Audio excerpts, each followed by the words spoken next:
energy has replaced nuclear twofold. And by 2025, 20% of Germany's GDP is expected to become 100% eco-friendly. Such quality of life improvements are also driving life sciences in Germany. Today, the German life sciences industry, from startups to big enterprises, churns out more patents than any other country in Europe. Germany is also the biggest market for IT in Europe, not because of omnipotent unicorns, but because of a vivid IT scene transforming traditional German strongholds into industries of the future. Speaking of futurism, the fusion of IT and cutting-edge hardware is making our machines so smart they're about to start a new industrial revolution.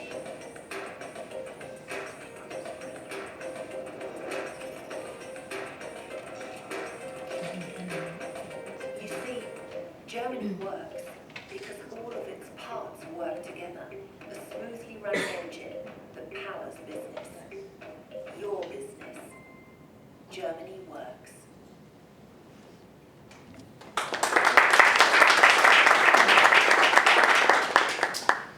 Super for that. Of course, there's a lot of information right now, and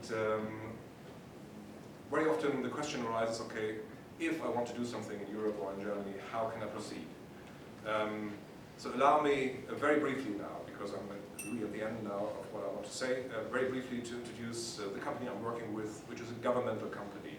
So I'm not doing a sales pitch here because all our services are free of charge.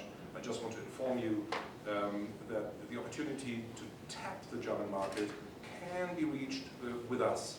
We help finding partners, we help finding market opportunities, we help doing market entry strategies.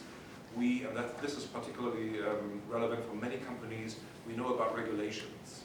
Regulations, these are these non-tariff trade barriers which exists worldwide, and you have to know the regulations when you want to enter the market, being in the medical industry or in the financial services industry, where the many fintechs, by the way, are coming now to Germany, also in the light of Brexit.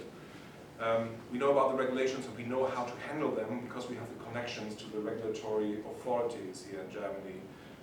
We can help you making the contacts there as well. So many companies, they come to us, they have no plan or hardly any plan, and we can help them make their whole plan. A lot of companies come to us and say, okay, we want to go to Germany, we know that already, but we only need this information or that information, or we only need to know how many water can we have cheaply to make a cosmetic production, and where exactly in Germany. And that's also where we can help, because we can help on a larger scale and on a smaller scale. We have more than 400 people working to help foreign companies to come to Germany and to help German companies to go abroad. All with a state mission. So again, this is a not-for-profit investment. We do not sell anything. It's all only Germany which we can promote, and trying to help you to be successful in the market. Because when you are successful, or your clients are successful in the German market, then Germany will stay successful as it is, offering market opportunities and being a hopefully contributing member in the world economy. Thank you very much for your attention.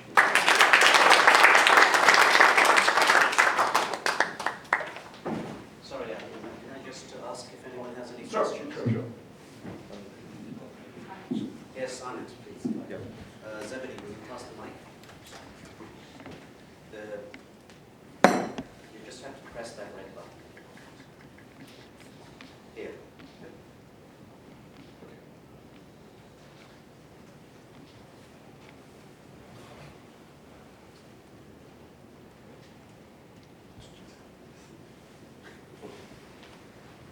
Yeah, Mr. Hartig, thanks for the wonderful insight.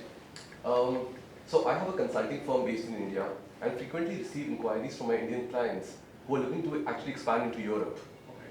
Now, one of the common feedbacks that I get from most of my clients is that initially, while they're pretty gung-ho about going straight into Germany and expanding their manufacturing setup over there, somewhere down the line, I mean, they do a U-turn and they come back to me and say that probably Eastern Europe, maybe something like Ukraine, Estonia, Bulgaria, is probably a better option to have a manufacturing setup, as in a Europe entry strategy, and thereafter they probably want to go into Germany as a trading unit or purely for distribution function. So how do you actually address this kind of a lacuna or this gap that is Sure. in the mindset? Sure. It's a good question about offshoring, onshoring, or nearshoring. In the end, it depends on the market you want to address. For example, if you are highly dependent on the first parts of a value chain, so very groundwork, and you have labor-intensive work, then Germany is difficult. It's difficult for Germany to compete because prices are average to high in Germany for labor, and so we cannot compete with countries like Poland or Ukraine for that part, and we do not want. Many companies, they say, okay, still we need to come to Germany because we know that the default rate of products produced somewhere else are too high and they outweigh the savings in production. Again, this I cannot generalize. I don't know which business your clients are in, but this is very often what we perceive. Also, for example, for companies like call centers or service centers, there had been a tendency where these companies, they went to Eastern Europe. And companies like Dell, for example, they reshored it to Germany